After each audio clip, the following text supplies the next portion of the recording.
Hello, everyone. Welcome back to my channel. I hope everyone is having a nice day before we begin the video. Please subscribe and give the video a thumbs up.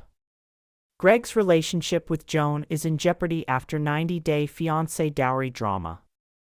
90-Day Fiancé star Greg Chillick hails from Islip Terrace, New York, and he's riding for a fall, unwilling to see the truth, which is the fact that his partner, Joan is out for money rather than love. His mother, Lucille Chillick, doesn't like what she sees.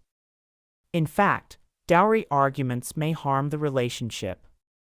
Ugandan Joan has shown so many red flags so far, criticizing Lucille, who's quite a nice woman, for spending too much time in her own home. It was weird when Greg confronted Joan about the way she treated Lucille. Joan said she was testing his mother to see how far she could push things before the other woman reacted. That's kind of a sick game, and maybe it's not even true. It's possible that Joan just got very real with the older woman, crossing a line, and then tried to cover her tracks. It would almost be better if she was lying about testing his mother, because that's very low conduct. Joan's always treated Lucille with kindness and respect. The rudeness was so extreme that it seemed like a deal-breaker, at least for Joan and Lucille's relationship. That's too bad, as, unlike some 90-Day Fiancé monsters-in-law, including Debbie Johnson, Lucille made an effort with Joan.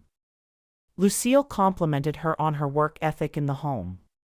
She didn't just paint her as a gold digger, which, sadly, she might actually be. It's too soon to call, but Joan can be so harsh with her partner. She called Greg lazy, and Lucille, it just doesn't feel like she loves Greg, and she resents his mother. The dowry is $3,000.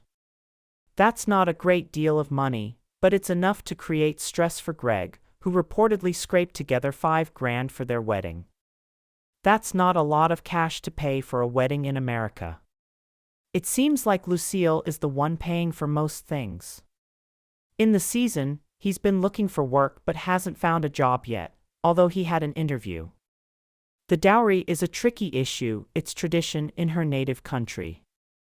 Paying a dowry is a way that a man proves to his fiancée's family that he has enough money to support her.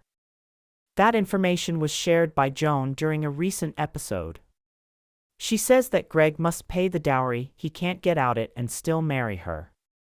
Lucille, raised with a different set of traditions, obviously thinks that the dowry requirement is out of line, perhaps because Greg's already paying Joan's way. He's trying to earn money because he knows this relationship is going to cost money. Lucille will probably need to pay for everything he can't cover himself, including the dowry. While she opens her home to this woman, who is almost a stranger, and spends time with her, Lucille feels disrespected. She was wounded by someone she liked, and now, she must reassess that relationship. If Joan had kept her feelings to herself, it would have been better for everyone. Now, the future mother-in-law must plan, and probably pay for, a wedding between her beloved son and a woman who doesn't like her. This is cruel punishment for the woman who welcomed Joan and even praised her on camera. For now, everyone is stuck together, and the dynamic that's been created is something everyone has to live with, but it's not the end of the world. It's just another complication. The problem with these complications is that they can snowball.